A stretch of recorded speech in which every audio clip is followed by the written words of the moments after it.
A gente vai receber Jean Regina, que é vice-presidente do Instituto Brasileiro de Direito e de Religião, que vai falar conosco sobre a fala de Peninha, que é o escritor, historiador e youtuber o Eduardo Bueno, conhecido como Peninha, que voltou a viralizar recentemente aí depois de novas declarações muito polêmicas no seu canal. Em um recorte do vídeo, ele diz que os evangélicos têm que ficar no culto, abre aspas, pastando, e que não devem votar. Quem vai conduzir essa entrevista, eu dou as boas-vindas ao Jean Regina. Quem vai conduzir essa entrevista contigo, Jean, é a Guta Pini. Bom dia, Jean. Uma alegria ter você aqui conosco. Seja bem-vindo ao Jornal da Oeste, primeira edição. Olá, Guta. Um bom dia para você. Uma alegria minha, uma honra poder participar com vocês. Tá falando com o Jornal da Oeste, que é esse grande veículo que está cada vez mais conquistando pessoas no Brasil e que está fazendo o bom jornalismo, né? Buscando aí realmente reconectar e comentar a realidade. Cumprimentar você, cumprimento todos os colegas e também cumprimento aí a toda a nossa audiência. Muito obrigada pelo carinho. Jean, fala para nós como é que vocês do Instituto Brasileiro de Direito e Religião receberam essa fala do Peninha. Bom, Peninha não é de hoje que tem esse tipo de conduta e de postura quando vai falar de qualquer coisa que não lhe agrada, né? E para nós, a nossa primeira reação foi de preocupação institucional, Guta, não foi de indignação emocional. Isso é importante de a gente falar logo de início, porque hoje em dia tudo parece que tem que começar no grito, né? Que alguém grita, alguém tem que gritar mais alto. E nós aqui no IBDR, no Instituto Brasileiro de Direito e Religião, nós lidamos diariamente com esses temas sensíveis, com conflitos reais envolvendo o fenômeno religioso, especialmente na sua dimensão pública, quando ele interage com outros fenômenos sociais, com a política, com o espaço público em geral. E por isso nós somos muito cuidadosos para nós não confundirmos crítica, e crítica às vezes dura, com censura indevida, né? E a gente entende que numa democracia saudável, a liberdade de expressão deve ser ampla e ela deve, inclusive, proteger opiniões fortes, por vezes impopulares. A ironia também deve ser protegida, resguardada pela Constituição, até mesmo provocações, e eu vou dizer assim, até mesmo a grosseria, né, também faz parte do convívio democrático. Você não pode obrigar a pessoa a não ser mal educado, né? Eu imagino que deva também proteger discursos que possam provocar e incomodar outras pessoas. Agora, quando surge uma fala como essa, a nossa primeira pergunta, e o Peninha é especialista nesse tipo de fala, a nossa primeira pergunta não é eu gostei da fala, ou ela me agradou, me senti ofendido ou não. A pergunta correta que nós fazemos é: essa fala ainda está dentro do espaço legítimo do debate democrático? Porque a liberdade de expressão não é sinônimo de ausência total de limites. Isso tem que ficar bem claro. Não, por mais que muitas pessoas falem assim, tudo que vem antes do mas não vale nada, porém, nós temos que ter essa dosagem, né? Então, embora a gente crê que haja limites, eles devem ser objetivos, não pode ser essa largueza interpretativa que nós temos visto para quem define o crime ser autoridade, não ser a lei, como a gente tem visto no Brasil, né? E a própria Constituição deixa isso muito claro. A gente sabe que tem, como a gente diz no direito, uma colidência ou uma colisão de direitos fundamentais, porque as pessoas se desentendem. Então, a Constituição protege a liberdade de expressão, mas também protege o pluralismo, a igualdade de cidadania e a liberdade religiosa.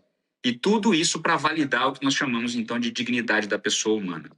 Esses valores devem conviver e não competir. Por isso, a gente não recebe essa fala do Peninha com calor de emoção, mas ela precisa ser analisada com método, com critérios objetivos e com responsabilidade institucional. E é isso que a gente faz.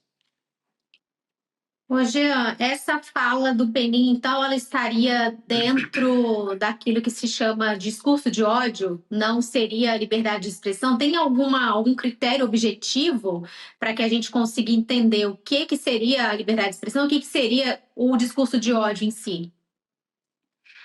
Ótimo, essa é uma pergunta importantíssima para a gente poder Eu agradeço a oportunidade de nós podermos falar um pouco sobre isso, porque nesse ruído da sociedade que nós enxergamos como um todo, a gente não vê os parâmetros, e eles existem, né? E isso é fundamental para evitar dois erros muito comuns e muito perigosos para a democracia, que é o exagero, por um lado, e a omissão, por outro lado.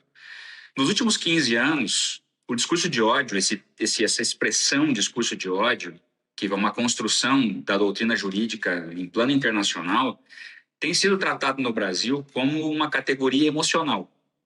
Se alguém se sente ofendido, pronto, já se diz que o outro falou um discurso odioso. Isso banalizou o conceito, gerou uma reação compreensível de rejeição, inclusive.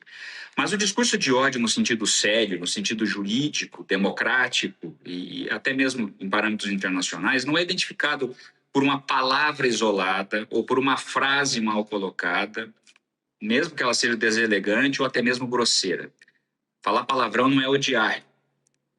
Ela é identificada com um conjunto de fatores que eu vou falar para você agora. O que se analisa para se identificar haver ou não discurso de ódio são vários pontos. E a gente pode dizer, então, que o contexto da fala, quem está falando, com qual alcance, qual é a repercussão dessa fala, qual é a intenção comunicativa da pessoa que fala aqui, a forma e o conteúdo da linguagem, o impacto social e, principalmente, se aquilo cria um ambiente real de hostilidade, exclusão ou desumanização de um grupo. Esses critérios todos eles estão dentro de um conjunto de documentos que a ONU tem parametrizado e que as jurisprudências dos países têm também recebido, chamado Plano de Ação de Rabat, né? Ou seja, não é apenas o que foi dito, mas o que esse discurso produz na sociedade, ou qual é o potencial que um discurso produz na sociedade, né? Então, quando uma fala deixa de disputar ideias, vamos pensar em termos religiosos, quando uma fala ela sai do campo teológico, em que nas diferentes visões de mundo sustentadas pelas diferentes teologias, diferentes visões religiosas, eu posso ter ambientes em que há uma disputa de ideias sobre a religião ser melhor que a outra, sobre eu ir para o céu e o outro ir para o inferno, sobre o que acontece na vida depois da morte e como é que então eu me comporto dentro desse processo. Quando a fala sai desse campo das ideias e passa a normalizar a ideia de que um grupo, então vamos pensar num grupo religioso, no caso do Peninha, os evangélicos, não deveriam participar da vida pública, não deveria ter voz política, ou deveria ser tratado, então, como um cidadão de segunda classe, porque se não pode votar, não exercer o voto, isso significa também não participar da ágora, né? Não participar da cenário público, bom, né, nós já não estamos mais no campo da opinião. Aí nós entramos num terreno perigoso, porque daí a democracia não se sustenta no direito de falar, apenas no direito de falar, né? Mas também no reconhecimento de que todos podem falar, em condições de igualdade. Quando existe, então, uma negativa simbólica ao direito ao voto, ou uma sugestão simbólica ao direito ao voto, eu cruzei a linha de criar parâmetros de diferenciação entre as pessoas, hierarquizar o discurso, e eu passo para o lado de suprimir direitos. E aí que está o conceito do discurso de ódio. Nós vamos assistir, então, agora a fala do Peninha e, na volta, Jean, eu vou querer ouvir de você se o Instituto prepara alguma medida contra esse cidadão. Vamos ver o vídeo. Eles não têm que votar! Evangélico tem que ficar no culto, tem que ficar no templo, tem que ficar pastando junto com o pastor. Deveria ser proibido evangélico votar, porque eles não votam para pastor. Por que vocês não votam para pastor? Vocês não escolhem nem o pastor deles. Eles escolhem a igreja, não tem um pastor, mas não foi eles que botaram aquele pastor lá. Por que eles têm que votar para vereador, para deputado estadual, para deputado federal, para senador, para presidente? Não, eles não têm que votar! Temos o professor Marcelo. Bom dia.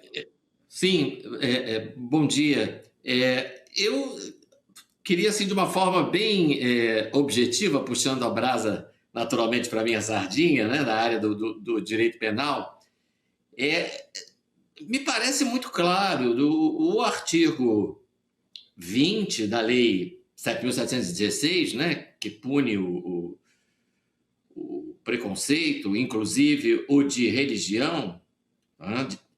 Ele diz: praticar, induzir ou incitar a discriminação ou preconceito de raça, cor, etnia, religião ou procedência nacional. Eu ouvi agora, tive o desprazer de ouvir este imbecil falando, e ele claramente disse que os evangélicos deveriam ser proibidos de votar. Então ele está, é a impressão que eu tenho, ele está incitando quem o ouve a praticar um ato de discriminação, né? Discriminação é tratamento diferenciado, como o senhor falou. Todos os cidadãos têm direito de votar, mas evangélico não. Tá? É isso que ele está pregando. Né? E isso claramente é um tratamento discriminatório. Tá? Isso equivale a dizer que quem é de uma determinada etnia não deve ter direito a voto. Só que em vez de etnia, ele está falando de religião. Tá? Então, isso não, na sua visão, isso não constitui esse crime aí desse artigo 20, que é um crime punido com uma reclusão uma pena de reclusão de 1 a 3 anos de prisão? Eu queria lhe ouvir sobre isso. E realmente nós temos aqui um caso que, em tese, realmente está configurado esse crime. A lei do racismo, ela tem tido interpretação ampliada no Brasil ao longo das décadas, e é interessante conectar isso com um tema que muitas vezes tem sido um tema muito perigoso, muito complicado no Brasil, com relação aos religiosos, que envolve a chamada homotransfobia. Vocês vão lembrar que, em 2019, o Supremo Tribunal Federal, enfrentando essa situação por conta da chamada PLC 122, que criminalizava a homotransfobia, que não foi adiante no Congresso Nacional, houve, então, uma judicialização dessa matéria, e isso foi meio que também um ícone, um símbolo do início do processo que a gente pode entender como ativismo judicial e um protagonismo do Supremo muito forte em matérias que deveriam ser competência do Legislativo. E aí, em 2019, então, na ADO 26, acabou se transformando, trazendo o conceito da homotransfobia também para dentro da lei do racismo, né? Ou seja, considerando a omissão do Legislativo em legislar a matéria, o Supremo, numa ação direta de inconstitucionalidade por omissão, faz uma interpretação extensiva e cria o tipo penal da homotransfobia dentro do ambiente, do arcabouço jurídico da lei do racismo, do próprio artigo 20. E naquele julgamento, no voto do relator Celso de Mello, então ministro Celso de Mello, existe uma ressalva e uma ressalva apenas. E, inclusive, é interessante aí do ponto de vista jurídico entender que esse processo nem transitou em julgado ainda no Supremo, embora já haja uma perseguição sistemática de religiosos com relação a essa matéria, por aí no Brasil, o pessoal sendo processado, criminal, civilmente, por aí. Né? E a ressalva do ministro era justamente a exceção de liberdade religiosa, dizendo que, caso não houvesse a configuração de discriminação, que é o discurso de ódio, e ele deu as etapas, no voto do ministro, estão as etapas que eu acabei de citar antes, né, que é aquele critério trifásico de discriminação entre pessoas, valoração entre elas e a incitação à supressão de direitos. Neste caso, né, não estando neste caso, o discurso religioso não poderia ser configurado como transfobia. Bom, muito bem. Então, esse julgamento, ele trouxe exatamente para dentro do arcabouço jurisprudencial brasileiro, no âmbito do Supremo, em controle concentrado de constitucionalidade, um critério objetivo para se ter discurso de ódio. E o discurso de ódio é justamente isso que o senhor acabou de falar. Quando a pessoa ultrapassa a mera crítica, a ironia ou a crítica grosseira e vai para a incitação à supressão de direitos. E é isso que nós enxergamos nessa fala do Peninha, assim.